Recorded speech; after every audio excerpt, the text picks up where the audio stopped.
Welcome to Midlife Matters. I'm Marie, and each week I'm joined by my friends Julie and Mindy to talk about all the topics keeping women in the middle years up at night. Today we're talking about comparison and celebration. Join us as we discuss the cost of comparison and why we tend to minimize or even avoid celebrating good things in our lives. Let's get started.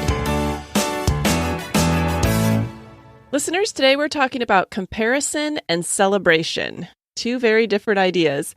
And as a springboard for today's discussion, we're using the book, What If It's Wonderful by Nicole Zasowski. And this book is about learning to release your fears, choose joy, and find the courage to celebrate in the midst of fear and disappointment. Nicole urges us to ask ourselves, what if it's wonderful?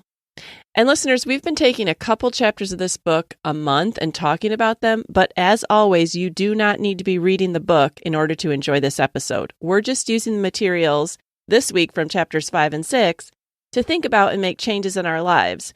But I think you're going to still really enjoy it, even if you aren't reading the book. So sit back and think about comparison and celebration. Julie and Mindy, these just feel like total opposites to me. How do you feel about these words? Well, she's talking about, I guess, the cost of comparison, how it affects our celebration. Yeah. Mm-hmm. Okay. Mm-hmm. Yeah. And, one has kind of a negative connotation and one has a positive connotation. But really, when you look at the chapters, both are difficult. Like, we don't think we're going to struggle with celebration, but as we move on in the episode, listeners might be saying, oh, yeah, I kind of do struggle with celebration. And I want to celebrate more and compare. Yeah, even in small ways. It doesn't have to be serious celebrations, but just little habits we have. I noticed. I picked up on some things. Yeah. All right. Well, let's dive right in, and we're going to talk about the cost of comparison. And Julie, do you want to give us kind of the background leading up to this chapter? Yeah, the chapter opens with Nicole, the author, has received a text from a friend, and they're kind of in similar stages of life. And the text was a picture of this girl's ultrasound sitting on a signed book contract. And the text read, "Now that's a day." And it had even had a little emoji, like the wink emoji. And as you know from this book, Nicole had several miscarriages, also wants to have a baby. And she said it just really stung a little. And she said, of course, I knew why she sent it. She was wanting to celebrate her good news. But it came at a time when it was hard for her to celebrate because she wished that was her own news. Sure. Yeah. I mean, obviously she's an author, so she probably wanted to write a book. And then we know that she wants a baby. So to have kind of like the double whammy of somebody else getting two of your major goals. Right. Yeah. Right. Now, this chapter is about celebrating those things even when it's hard. But did you guys think that was a little insensitive, the way it was said? Well, I thought so too. And maybe this is just me, but if I have something that I know a friend wants, I always try to downplay it or talk about it as little as possible. Right. I mean, I try. I mean, I don't want to be insulting to the friend, so it's not like I never bring it up, but I definitely try to be sensitive. And that text that she sent was kind of like, I don't know, it was a lot. Like if your friend was struggling with infertility, that's just a lot. I don't know. Yeah, I think I would have said, hey, this may come as hard news for you, but I hope in time you can celebrate with me. Like kind of preface it a little, not just or maybe give one at a time. I don't know. Yeah. I don't know. It didn't seem very loving. No, it didn't. But she does not go into that at all. She does not. She does not.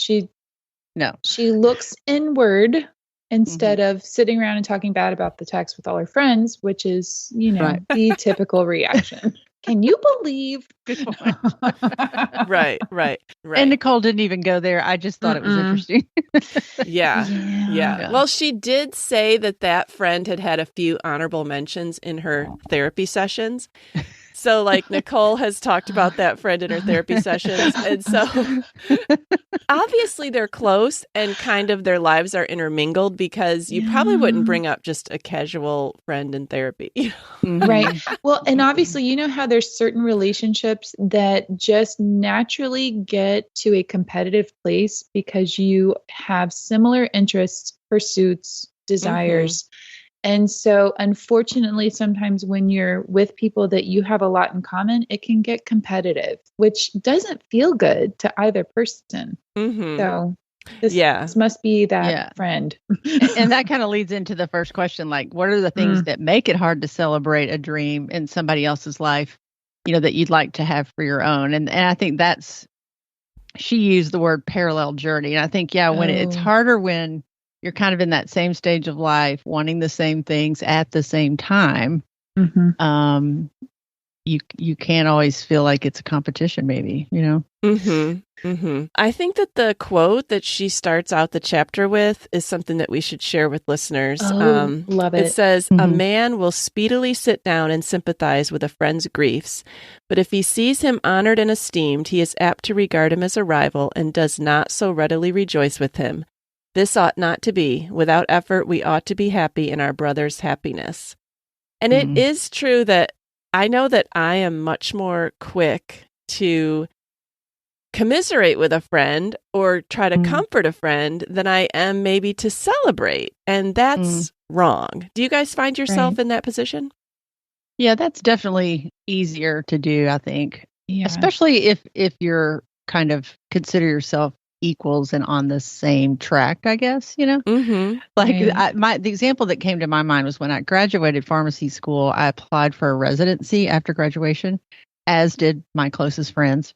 They all got accepted and I did not.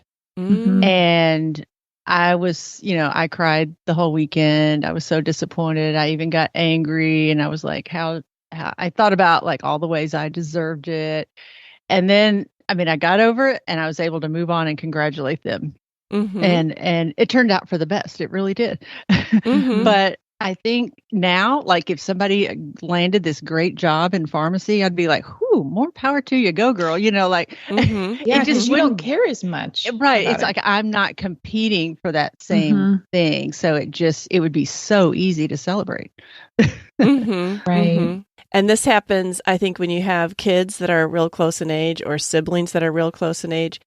It feels like in a family, things should go first the oldest gets it, then the next oldest, then the next oldest. But sometimes you see that kind of mixed up. Like you might see the younger daughter gets married before the older daughter. Or, the younger one has a child before the older one. Or, the younger brother has a great job and the older brother is struggling. I think that those kinds of things also show up. It's not always just amongst friends. It can also be amongst siblings. Yeah. And we need to check ourselves. Yes, absolutely. I know. I loved this. I underlined some of her words because she says in talking about the friend, she said, my feelings were not helped by the fact that by my estimation, my friend just always wound up slightly ahead of me. So in her mind, she was kind of having this checks and back, this weight, the scale. And she just felt like her friend always won out, was always winning in a way that she was not. Yeah. So, another thing I think is if the other person's, and she mentions this, but I agree that if the other person is really quick to share their successes, but maybe slow to share the more full vulnerabilities in their life, that can feel a little lopsided and make it hard to celebrate with someone. Like not that you want to just commiserate with the bad things, but you want to see the full picture, like when it just looks like only good things happen, you start to wonder what's wrong with my life. Right. Exactly. These two friends celebrated with each other, but if like the one person is always cheering on the other and then something good happens and it doesn't happen in reverse, then that can feel off balance too, and it's kind of like, oh, well, I finally had something good happen and then nobody even cared. Right. I know, because a friendship really does go through seasons and you have to be able to grieve together and celebrate together. And then you kind of want to take turns in those seasons. It's not always going to be, or it shouldn't always feel like it's one person or the other person. So one of the things I put down is jealousy. If that happens to be a person you're naturally just struggle with being jealous of, that they, again, like they always seem to be like ahead of you in the winning department. that could make it really difficult to try to celebrate that person. There's so much inner work in this, guys. It was like, even before I read the chapter, Julie sent the questions and I was like, ouch, already, ouch. Just by the title.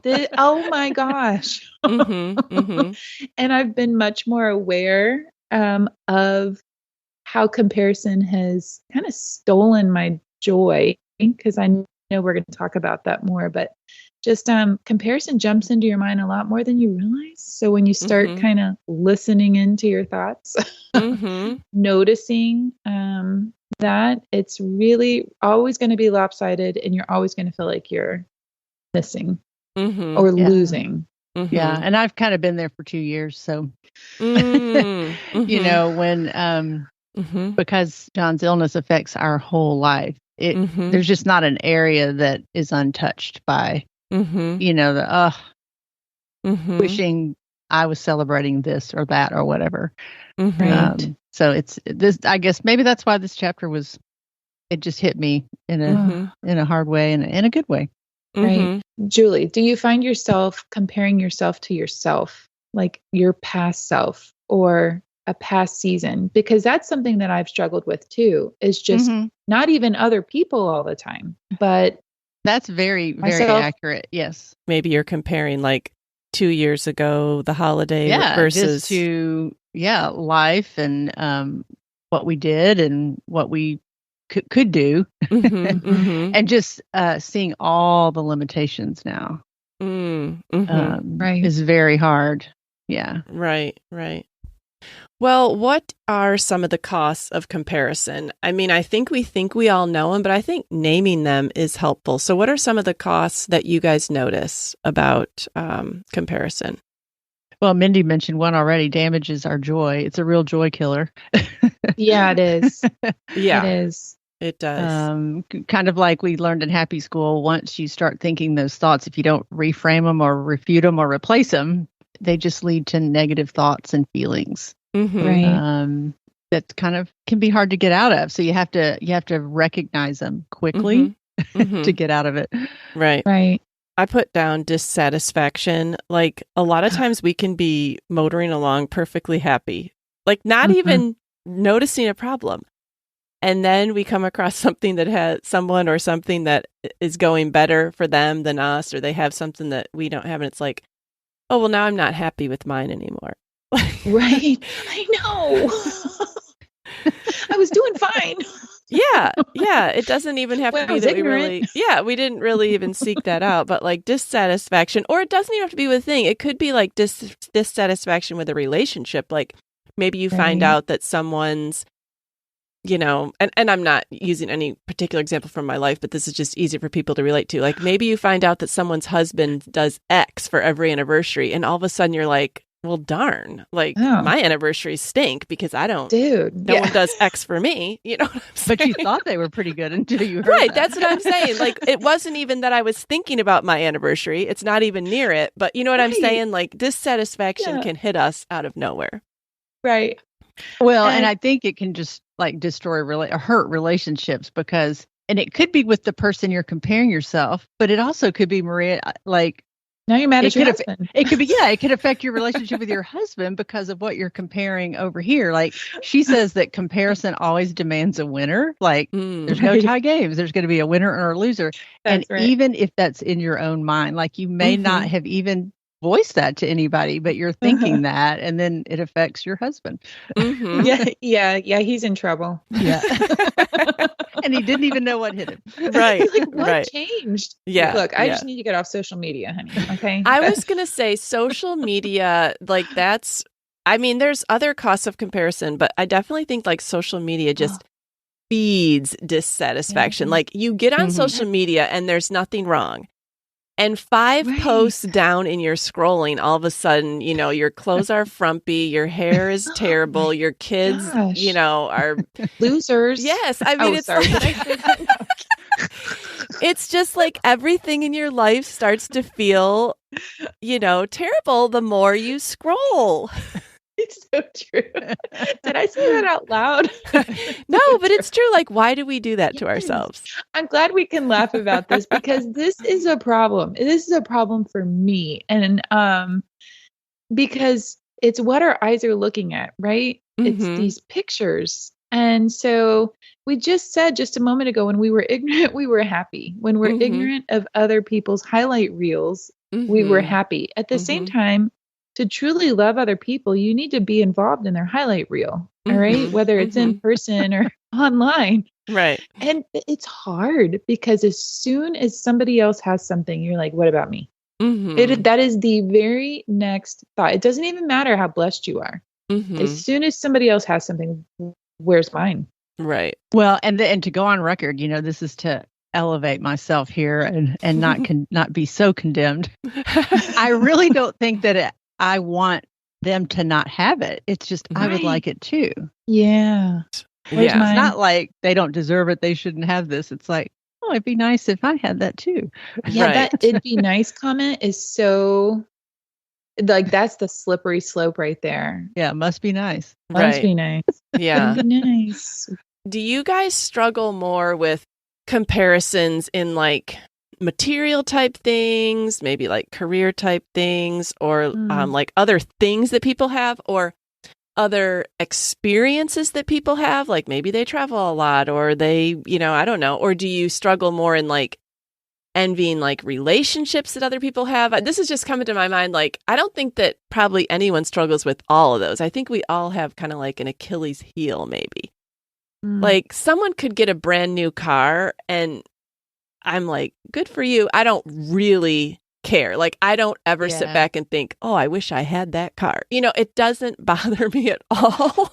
Okay, but listen, that would bother me right now. If I had, yes. Well, she still got the minivan. Oh, yeah, okay. Hello. But it didn't even bother me when I had the minivan. But that wouldn't have bothered me a year ago or 10 years ago. Like, no, really, because it's one of the it actually is a frustration in life right now that we don't have a third vehicle. That's right. Mindy. It actually is hitting like I'm having to coordinate and sacrifice more and things like that to kind of work through this thing. And really, all in all, it is not an issue. But because it's like minor irritants over a period of time, now it's irritating to me.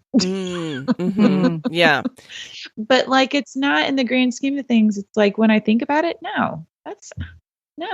Like that's not an issue, but then it is. Here's kind of a funny one that I kind of have as an Achilles heel right now. I'm jealous or envious or comparison drama queen about people that have found their genius zone. Do you feel that way, Julie? There's a lot of passion in her. I don't know. It's not even that I necessarily want to be doing what they're doing. Right. It's just that I want to feel like I have a genius zone. Exactly. Yeah. What do I have to offer this world that can be labeled genius?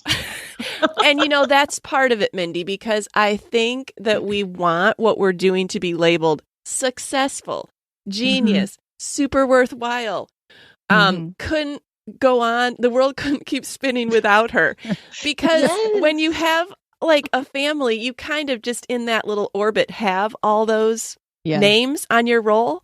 And right now, I don't really feel like I have any of those names on my roll. And honestly, it kind of, I'm struggling a little bit with comparison, even though there's nothing wrong. You know what I'm saying? Right.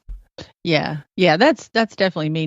I rarely am upset about material possessions. I think right now it's limitations. It's the ability, the lack of abilities that I feel like we have. Yeah. Yeah. Like even if it's something I don't want to do, well, I just know I can't do it.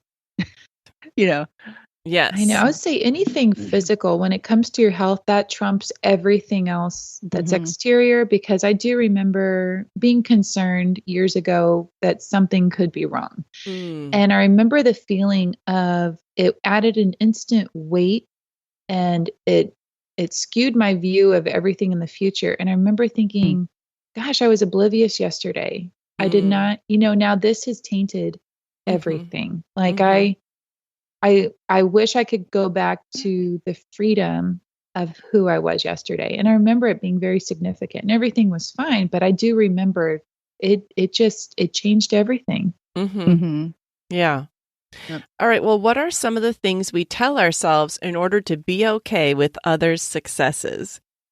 And these are wrong. These are wrong to tell ourselves, but we all do them.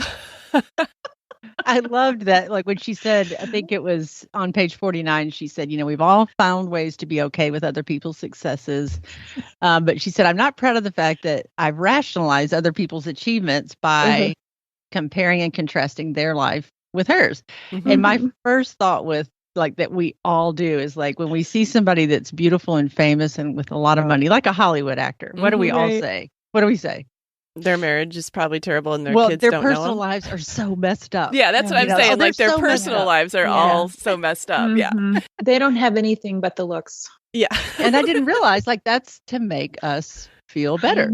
Oh, that's what we're doing. Where does that come from? I wonder if I do that to my kids too. Like if they tell me like, oh, so-and-so, they get great grades and they're going to this and that. And like, I'll try to find something wrong in that other kid's life to make my kid feel better.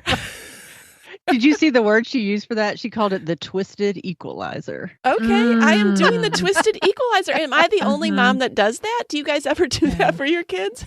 Yes. Listen, self-preservation is an animal. It is a strong, vicious animal. Isn't that the job of your mother? Like, don't you call your mother and complain about something you expect her to make you feel better? Oh, yeah. She needs to assuage the guilt and tell you how you're awesome and how everybody else stinks. Yes. That's her jobs. I definitely felt convicted about this. Mm-hmm. Somebody told me this. Nobody has everything. So, like, I think I've mentioned this on the podcast before. So, like, maybe you have great hair and a great butt, but there's some other part of your body that is falling apart. And this can apply to life too. Like, okay, maybe you have money, but your relationships stink, or maybe you have a great career. You know what I'm saying? Like, and that makes all things better. You have fat ankles now and you're in debt. I just gotta focus on those ankles. Am I the only one that has heard that nobody has everything? No, I remember talking about that and sad. I don't know. That's not something it's true. have heard a lot of, like, but I do think it sometimes. Yeah, I think we all do. I guess it comes under like everybody has their cross to bear, maybe. Like nobody's life is perfect. Right. I think that the change in attitude that we should have, it's not, that nobody's life is perfect. It's taking joy in the fact that their life isn't perfect. Like, you know what I mean? Like we shouldn't celebrate that they have problems because it makes us feel better. No. And when I'm laughing out of the ridiculousness of it, not because I'm laughing at the other person.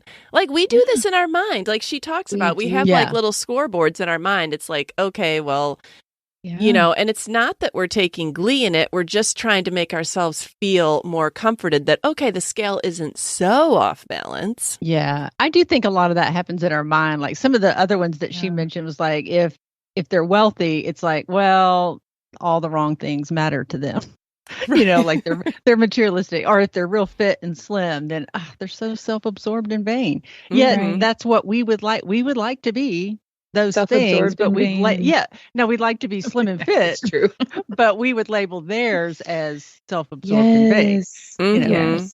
Isn't there like a thing like my house is dirty, but I actually spend time with my kids. And the people that have a clean house don't. I mean, that's not what it says, but that's what it means. You did you? Like I must be a better parent because I have a dirty house or something like that. Yeah. And that's like a twisted equalizer printed on a plaque that people buy. Yeah. And hang on their walls. Yes. So this is pervasive throughout society. Like the Midlife Matters women are not the only one doing this. Look at yourself, because I promise there's an area that everybody is doing it. Yes. Again, it's just very convicting, especially when you realize how often your mind goes to, well, what about me? Or, or the must be nice. Did y'all enjoy the illustration? I'm sorry, that she used here with Moses. It was in this section. She said, "Have you ever thought about how Moses really felt when God said, 'You're not going into the promised land'?" And then and he begged him, and he said no. And then he said, "End of discussion. You're not going." And then, so Moses could have told himself all these things to make him feel better and maybe been okay with it. But God didn't stop there. He wanted him to support and encourage his best friend to take the people into the promised land. So Moses had to help his best friend take on his own dream. How hard is that? So I think that was her point, was that God doesn't just want us to be okay. He wants us to actually celebrate those joys, those dreams when they can't be our own. I thought that was I'd never thought about that before. No, that was a convicting analogy or whatever for her to have us think about. Definitely makes you squirm a little bit. Could you do that? Oh, yeah. Yeah. Yeah, it's a step even further than what we have been talking about. That's beyond. Yeah, because it was the same dream. It wasn't just a similar one. It was his dream. Yeah, and help him do it. Yeah. Yeah. Well, what are some truths that help us to follow God's command to support others when we wish we could celebrate their successes for ourselves? So did you guys have some principles that kind of help you to celebrate other people? There is a section that I put a big old star by, and I underlined it and I circled it. And so I'm just going to read it because it was a major turning point in the chapter for me too. It said, I've learned to see comparison and jealousy as the growl that lets me know I'm hungry. Hungry for the one, capital O, who is jealous for my soul. The truth for both you and me is that we will be satiated by nothing else. And one more line, celebrating joy in one person's life will never come at the expense of celebrating another. So those are kind of two different truths, but meant a lot to me because I think that I have noticed that in my own life. And I love that she used the word hungry, that feeling jealous, it's your hunger growling, I need to eat. But realizing that the only thing that will satisfy is Jesus. It's surrendering to him. It's trusting his plan. It's trusting his timing. It's trusting the things that he's blessed us with, but it's really a running to him. And you can tell him all of those ugly thoughts that we have all just said that we have. You can give those things to him and he will satisfy your soul. Yeah, I starred that too, Mindy. I love that because it's kind of like that when you feel that jealousy or envy coming on, it's like a dashboard warning light. Okay, what does this signify? And that there is a need that needs to be filled, but it's not with any of these things, And I loved, this is similar when she said, when she thought about her friend's news, it still stung a little. But she wondered what shift would come in her if she viewed this picture as a celebration of what God can do instead of this is just more evidence that he hasn't done it for me yet. And I thought, wow, that's just amazing. I've used that this week, just so many things when I hear something good. Well, look at that. Look what God can do. Not, oh, look what he didn't do for me again. It's that whole living with possibility and expectancy of what God can do. Yeah, I underlined where she said, one truth that is helpful to us here is that there is no scarcity in God's economy. And I tend to live life out of a scarcity mentality, there's not going to be enough for me. There's not enough for everyone, so you better get your part while you can. I don't know, I kind of operate in a scarcity mentality. That's just my personality. And so if I just am living in the flesh, it's oh, well, they already sucked up all the blessings. Now there's nothing left for me. What could God even give me? They've taken them all.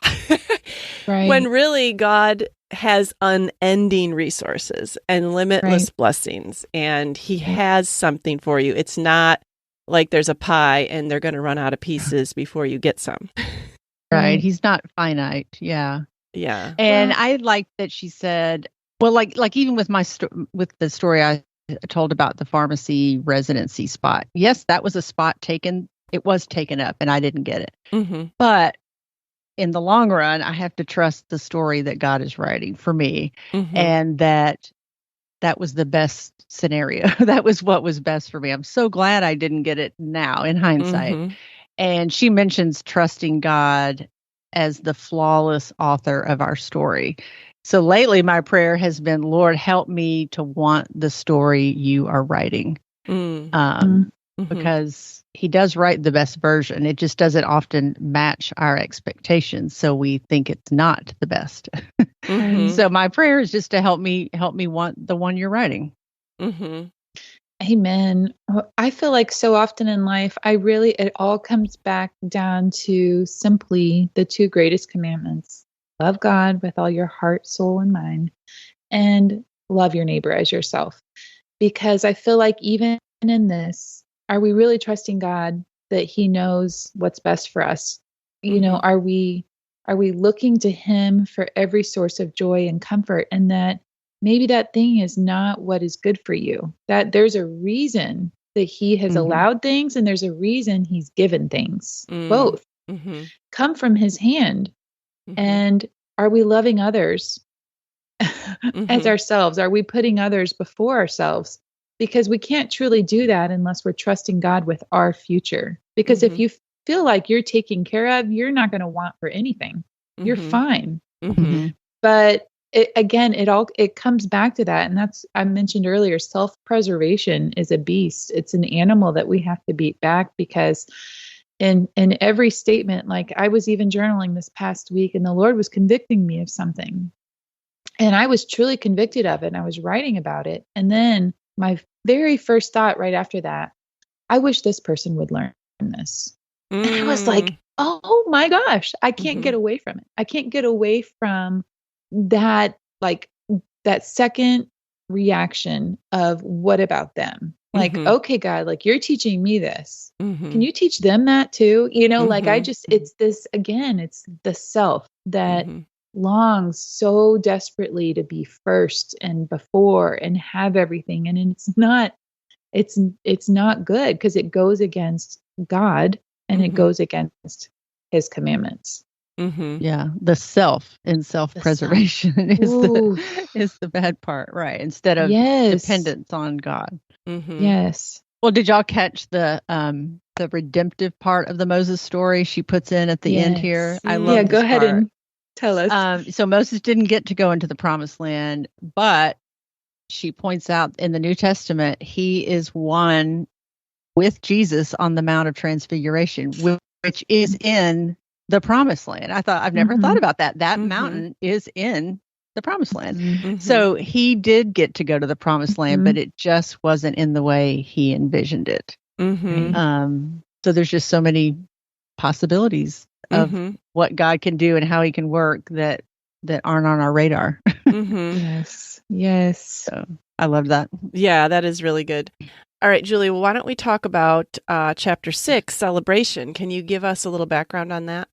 Okay, the name of this chapter is called This Is It, and it has a big exclamation. And then the second line is, This is it, with a question mark.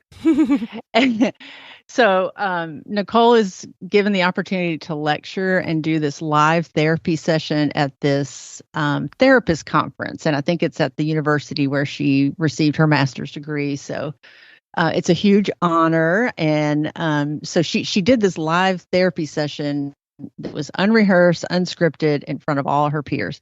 And she said she was terrified and really anxious because the whole thing was unpredictable. Like, it wasn't a scripted therapy session. It was just a real one. So, and it went pretty well, and she got a lot of compliments. And of course, there were things she wished she had done better and done differently. But she opens the chapter talking about that, describing that event as kind of a sparkly moment in her life. And she said, sparkly moments are the moments that bring smiles to our faces, a thrill of excitement or fond memories. These could be unforgettable events, breakthroughs, good news, meaningful conversations, or even gifts. So after her lecture, she found herself thinking these two thoughts. This is it. Like, this is the pinnacle of my career. What a wonderful achievement and what a great opportunity. And then a few minutes later, it was like, this is it? Like, Mm-hmm. wow, that feeling didn't last long. Mm-hmm. So that's kind of the Right. background of the title and what she's getting at here. Yeah, I could really relate to a lot of things that she said. One of the first things that the book asks us to think about is, how do you typically respond to opportunities to celebrate gifts or experiences in your life? And do you have a list of reasons not to celebrate or a tendency to minimize celebration? Do you consider yourself minimizers or maximizers? Well, the perfectionist in me would probably always be thinking about mainly how I could do it better next time or improve on it, or how it could have gone a little bit better. And just a really simple example that I thought of was anytime I cook a new recipe, the family will say, "Oh, Mom, that was so good. That was great." And John just is really forthcoming with praise. And I'll say, "Well, the sauce was a little dry. I think next time, don't you think I should maybe add a little more of this? Or I think next time I'll leave this out." Like, it just wasn't what, like in my mind, it's never perfect. Instead of just saying, "Thank you. Like, I can't wait to make this again for you guys." Like I pick it apart. Right. And I don't know why I do that. We talked about before in another episode, like, can you take a compliment? It might be that they're complimenting you and your instinct is to denigrate, or like in an effort to like appear humble, self-deprecate. I don't know. I think I really do pick it apart. I really do think it could have been just a little bit better. Right. But it was fine. You know what I mean? Like, it was good. Yeah. It doesn't have to be perfect. Right. I do think there's certain personalities that probably struggle more with this particular chapter, because in learning how to have gratitude over the past year and a half, this has changed in me. Like, I've noticed a decrease in the pessimism or the like, it's not good enough, like, or maybe it's fine, and then looking to how that was great, actually. And so that's actually a practice to try to learn. And so, but I do know that there's certain conversations that I'll have, and you can tell pretty quickly, if that's something that somebody would struggle with. Because there are personalities, even in my home, that like one child would take it this way and one child would take it that way. And so I think there's some kind of nature in there, and there's some kind of nurture in there. I don't know how strong that balance is, but it's there. Well, I was thinking that it's easier to recognize in other people, and we're just talking about some everyday examples, but I have a couple kids that went off to college this year, and not everything about college, I don't think, quite lived up to their expectations. But in the meantime, there are little good things that have. But I think that as a mom, I spend a lot of time saying, well, let's park on the good thing that happened for a few minutes before we move on to the 3 things that you're upset or stressed about. You know what I'm saying? Like, I think we can sometimes recognize the need to celebrate, and that they're kind of skipping over that in someone else's life, and we're not as aware of it in our own. Right. True. Well, I try to make a list and gratitude for yesterday, because I was tired of things not being good enough. And I'm like, surely there's good things in my life. Why do I feel like everything's going south, or, that I'm not celebrating about anything?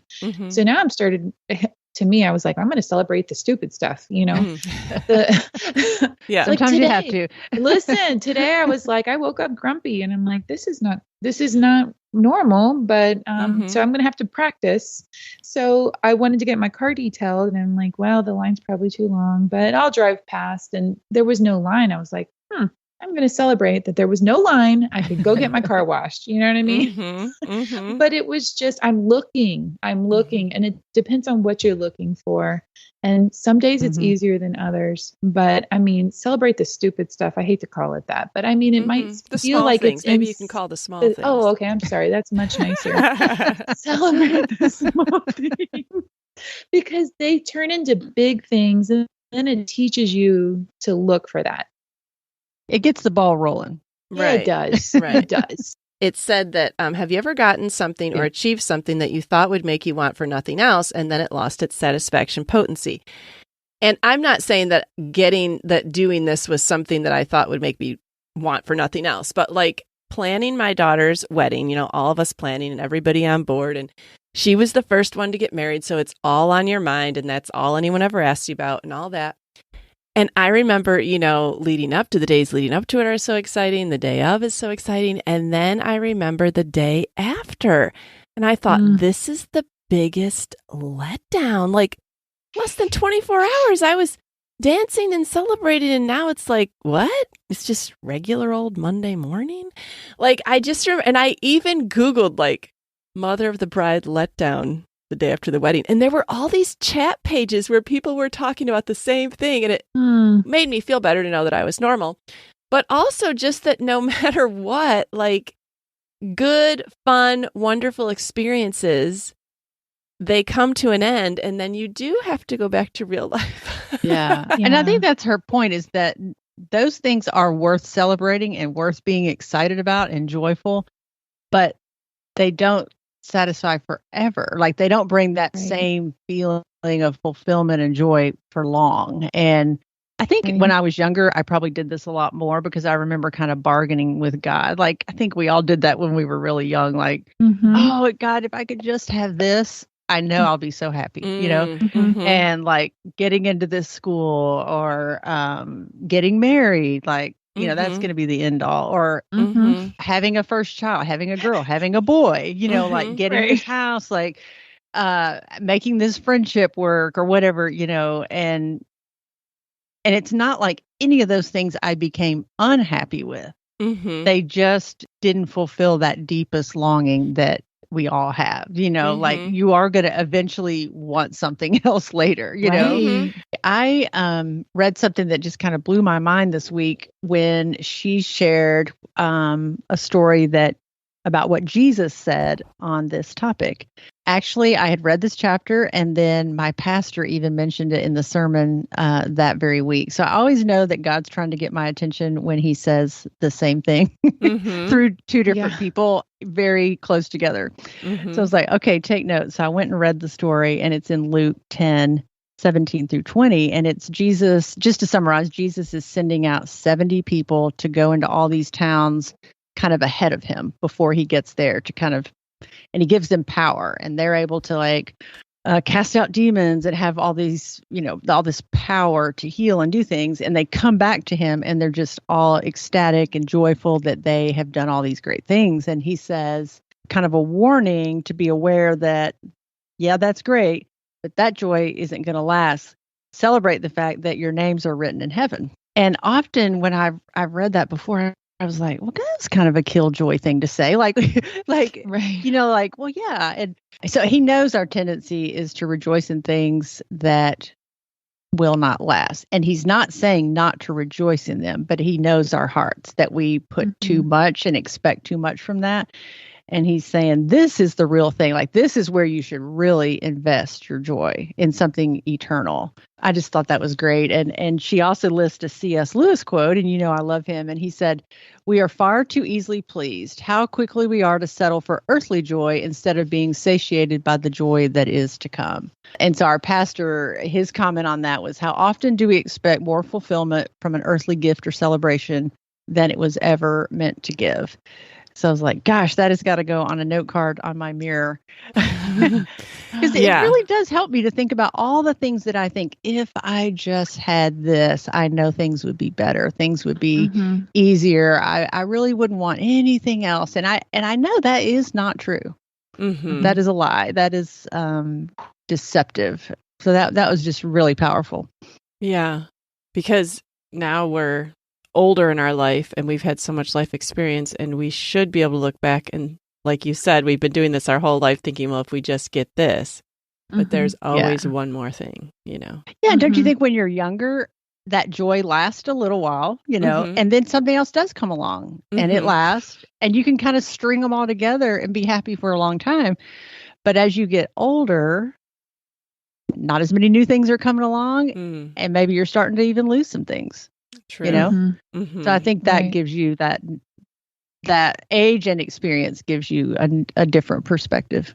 Well, let's talk about some of the real treasures in this life that can become the center of our affection and perhaps need to be decentralized. So what was the book talking about here? Some of the things that we might put a little bit too much emphasis on. Do you guys have any specifics? I guess they're kind of obvious. Just relationships, even our spouse, our children. Mm-hmm. She mentioned home. These were questions she wanted you to ask yourself. Has your home become a place of perfection and performance instead of a place of belonging and welcome? Has financial security become your identity? Does your health make you feel safe?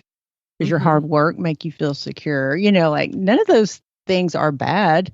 And we do find joy in them, but it's when they're kind of central to our joy is when they're misplaced. She talks about decentralizing them, like moving them out.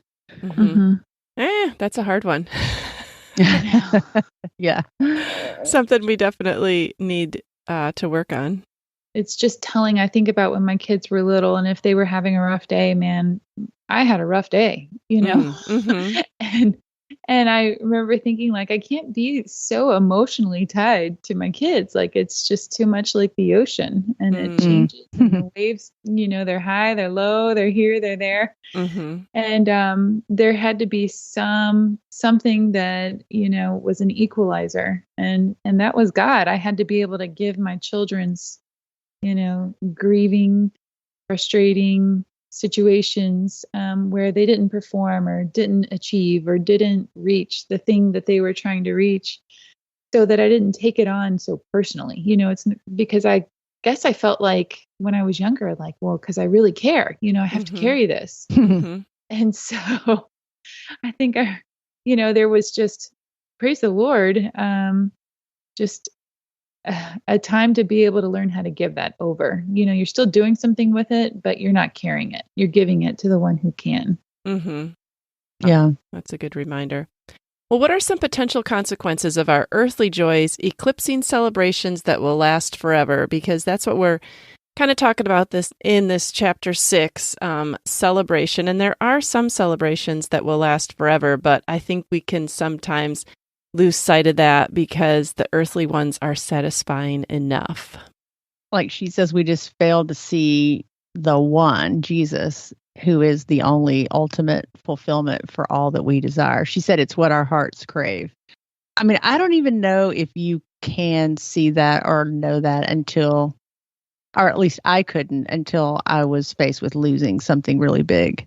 How do you know if it's in the right place until it's threatened? That's true. I don't know if you can or not. Yeah. You're basically walking this whole chapter out in real time with something really serious. And so you really are having to grapple, whereas Mindy and I are kind of like more theoretical about it, and you're more practical about it right now. Yeah. Like even I think about, financial security. Like, well, God, I say all I need is you, but I know that I do have financial security. So am I really putting my trust in that? Does that give me security? Or, what I mean? Like, you don't really know until it's gone. And you want to tell God, no, I'm good. I really trust in you. But I don't know, like it is a comfort to know that that's there. Well, these are some big things. These were some chapters where we felt convicted on a lot of things. And I know that we try to work on these, throughout the month that we've read, and then, hopefully in the future too. I know that looking at comparison and trying to avoid some of those lies, and then celebrating a little bit more, but with the right spirit and attitude, are something that we all can do more on. They were good chapters, I thought. Listeners, if you're reading along with us, we'd love to hear your thoughts on these chapters. You can find us on Instagram at Midlife Matters Podcast, or you can email us at midlifematterspodcast@gmail.com. We always love to hear what you guys are thinking about, and you might have a totally different perspective than something, that we talked about today. But before we go, we want to do I'm a Fan.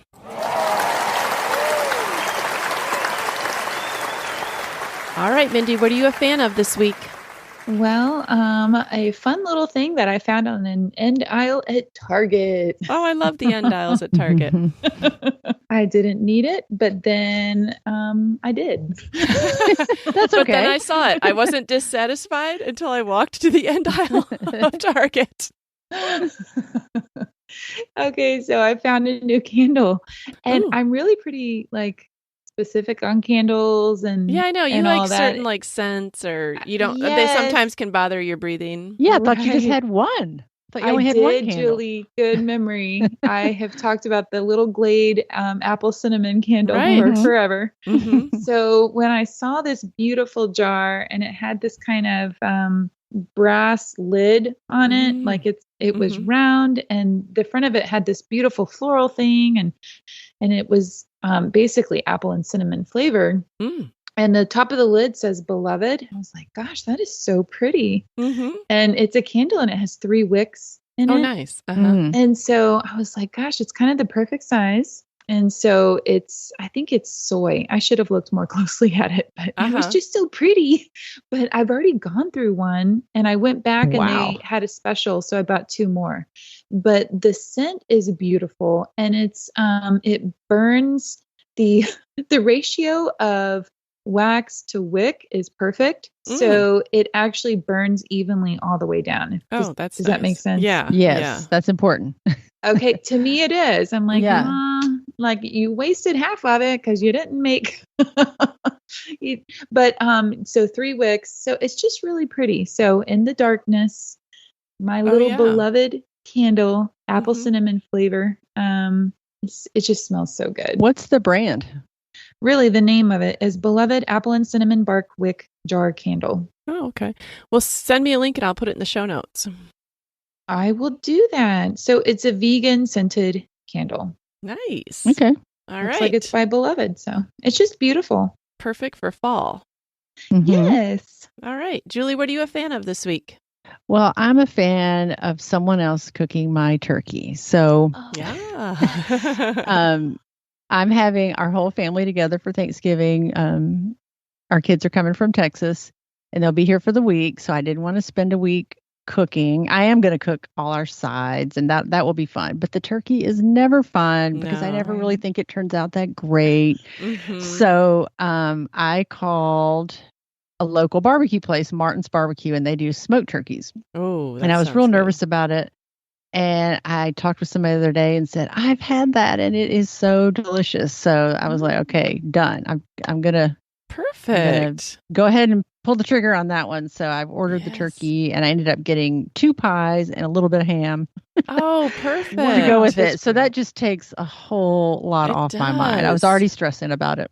Yes. Oh, well, I've had smoked turkey before, and it really is delicious. I'm sure you're going to enjoy it. Yeah. So I'm all I'm about- saying I'm a fan. I haven't even had it yet, but You're a fan of the process so far. Yes. Right. Right. yes. That sounds perfect. Okay. Well, I'm a fan of a movie that you've probably seen on Netflix. It's called All Quiet on the Western Front. And I think last week it was maybe in the top 5, and this week maybe it's in the top 10. And it's a remake. I guess this is an older movie. My husband saw it Mhm. a long time ago, but this is Netflix remaking it. And it is so good. 2.5 hours, World War I. It says, All Quiet on the Western Front tells the gripping story of a young German soldier on the Western Front of World War I. Paul and his comrades experience firsthand how the initial euphoria of war turns into desperation and fear as they fight for their lives and each other in the trenches. And it is so powerful. Like, I don't know how these men, I don't know how any of them survived. And I don't know how any of them ever came home and could even have normal lives. Like, it was so traumatic, the things that they went through. And this movie is so well done. You know how sometimes you watch movies and it's like they're supposed to be set a long time ago, and yet their teeth are perfect and their hair is perfect. You know what I'm saying?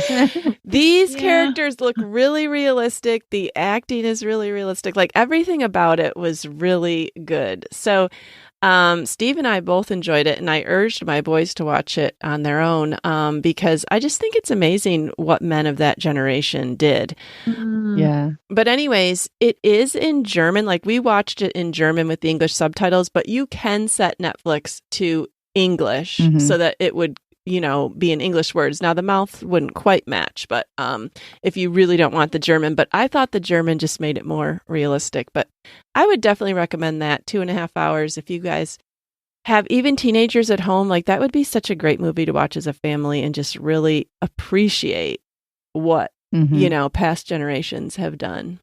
Mm-hmm. Yeah, I think we're going to watch it tonight. Are you? Okay. Yeah, because my son had mentioned it this weekend, and John has watched the old one. So, yeah, we're really interested in seeing it. Yeah, it is phenomenal. I'd highly recommend it. All right, listeners, we hope that you've enjoyed this episode. We hope you've gotten a lot out of it, and we would love to hear your thoughts on us. Come and find us if you're reading along, or even if anything we said sparks something for you. Julie and Mindy, I love talking with you this week. We need to hold each other accountable. Yes. Yeah. These are some hard topics, but they're good. They're hard. They are hard. Mm-hmm. All right. We'll talk to you next week. Okay. Goodbye. All right. Bye. We're so happy you joined us today. You can find the show notes for this episode at midlifematterspodcast.com. Also, please tell a friend about the show and help them hit the free subscribe button on their favorite podcast app. Be sure to follow us on Instagram at Midlife Matters Podcast. That's where we post pictures and stories about all the things we talk about in each episode. Thanks for listening, and we'll see you next week.